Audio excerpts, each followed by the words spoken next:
문이 며칠 전에 고장 나가지고 봐라, 중대형증 지고 있는 다 잡아놨네 지금.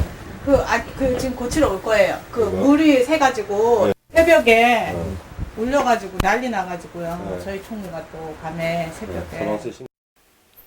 설비가 노후화된 것이든 오작동이 자주 일어나 꺼놓은 것이든 소방시설이 작동하지 않는 원인은 기본적으로 관리 감독의 문제로 보였습니다. 하지만 단지 그뿐인 걸까요? 취재진은 다른 화재 현장에서 뭔가 다른 이유가 있다는 이야기를 들을 수 있었습니다. 지난 1월 경기도 용인의 한 아파트. 지하주차장에서 검은 연기가 솟아나옵니다. 화재가 그 창문을 통해서 심하게 분출하고 있던 현상, 분출하고 있었습니다. 그래서 각 진압대가 각 방면으로 진압 활동을 하고 있는 상황이었는데 화재는 셌던 걸로 아주 세가지고 막 분출을 했어요. 누군가의 방화로 한쪽 구석에서 시작된 불이 한 차량으로 옮겨 붙으면서 걷잡을 수 없이 커진 겁니다. 그러니까 부랴부랴 내려보니까 벌써 여긴 전쟁터예요. 그러니까 이쪽에만 불을 끌 수 있었어요. 이쪽에서만. 다른 데는 끌 수가 없었어요. 그러니까 소방서분들이 여기서 있는데 뭐 뻥뻥 소리가 나고 그때부터 차가 터지기 시작한 거죠. 당시 차량 수십 대가 전부 혹은 일부 타는 등 피해를 입었습니다. 하지만 차량이 다 탈 때까지도 비상벨이나 스프링클러 같은 소방시설은 전혀 작동하지 않았다고 합니다. 비상벨도 안 울렸고 스프링클러도 안 터졌고, 그러니까 주민들이 제일 지금 화내는 부분이 그 부분이에요. 아파트에서 가입되어 있는 보험에서 일부 약간의 뭐 총소비 한 10몇만 원씩 받은 걸로 끝났지만 실상 차량 50대가 전소해서 자차 보험을 들지 않은 약 한 20, 30여 세대는 차를 폐차할 돈도 없어가지고 그냥 자기 재산 손해난 걸로 그냥 끝나는 그런 부분들이죠. 주민들이 원망하는 것처럼 스프링클러가 작동됐다면 초기의 진화가 가능했을까? 스프링클러가 화재에 어떤 영향을 미치는지 알아봤습니다.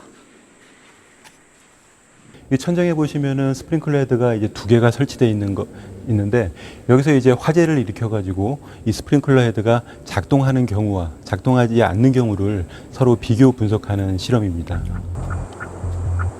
화재가 일어났다고 가정하고 거실에 놓인 방석에 불을 붙였습니다.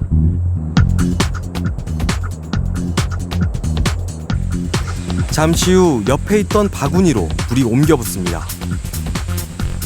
불길이 점점 커지고 곧 신호를 받은 스프링클러에서 물이 쏟아집니다.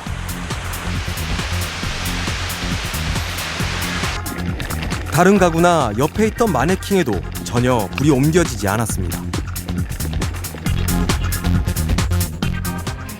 이번엔 스프링클러가 작동하지 않는 상황. 예상했던 것처럼 불이 방 전체로 옮겨붙기 시작합니다. 불의 온도가 금세 600~700도를 넘어서고 불길이 무섭게 치솟습니다. 이번엔 초기 진압용 설비인 스프링클러를 강한 화염 속에서 작동시켜봤습니다. 강한 화재도 한순간에 수그러들었습니다. 여기에 사람이 있더라도 미처 피난하지 못한 사람이 있다 할지라도 그만큼 피난 시간을 벌 수가 있게 되는 거고, 또 이 사람에 대한, 이 거주자에 대한 화재 안전성을 보장하는 그러한 결과를 가져오게 되는 거죠. 스프링클러는 외국이든 국내든 신뢰도라는 게 스프링클러 자체가 신뢰도가 90%가 넘습니다.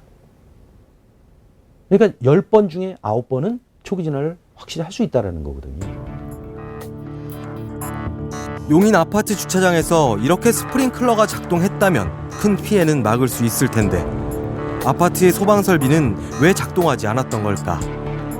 혹시 이곳에서도 관리를 소홀히 한 건 아닌지 아파트 관리사무소를 찾았습니다.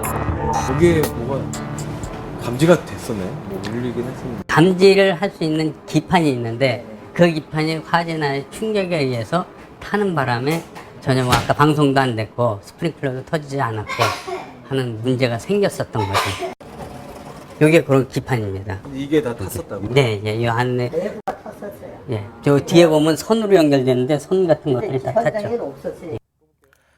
화재 초기의 충격 때문에 작동도 되기 전에 모두 고장이 났다는 겁니다. 천둥만 쳐도 세밀한 거는 다 나가듯이 그 화재 난 게 아마 충격에서 이게 나간 걸로 그렇게